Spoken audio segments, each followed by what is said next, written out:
This is the story of Evelyn and Thomas. They met in 1974 at a small town library in Oregon. Evelyn was 20, quiet and curious, always with a book in hand. Thomas was 23, confident, charming, a dreamer who believed life was meant to be lived outside the lines. He used to tease her, saying, "You read about adventures. I live them." She'd smile. "And who says I can't do both?" They fell in love fast, the kind of love that makes time feel too short. Long walks, stolen kisses, plans whispered in the dark. Thomas wanted to travel the world. Evelyn wanted to build a home. He promised they'd do both after one last trip. In the fall of '76, Thomas left to backpack through Europe. Evelyn wrote him every week, letters filled with love, fear, and hope. But months passed, and not one letter came back. Then a call came, a storm, a train accident in Switzerland. His name was on the missing list. Her world stopped. For years, she couldn't walk by the post office without crying. She kept writing letters, though every birthday, every Christmas, every time she missed him. Letters she never sent, sealed and stored in a shoebox under her bed. Life moved on. She married a kind man, raised children, laughed again. But every now and then, she'd take out that box and whisper, "You were my first forever."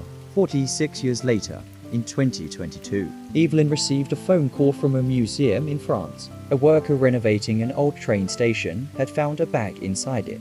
Dozens of letters addressed to Thomas Reed, Oregon, USA. Her hands trembled as she opened the first one, her handwriting, faded but alive. The museum sent the whole bundle home. One night, she sat at her kitchen table and began reading them, the girl she used to be, speaking through ink and time. Every page was a heartbeat she thought she'd lost. Then she saw something else in the box, a final letter. Not written by her. The museum had found it among his belongings. It was Thomas's. "My dearest Evelyn, I got your letters. Everyone. The storm delayed us, but I'm coming home next month. I bought you a ring in Paris. I hope you still want to marry at foolhood. Finally realized adventures mean nothing without you." The letter was dated 2 days before the accident. Evelyn pressed it to her chest and sobbed for the love they had, the life they never got, and the words that took half a century to find their way home. The next morning, she placed all the letters in a glass box and wrote one more. "Thomas, my love, I kept my promise. I waited, and now you're home."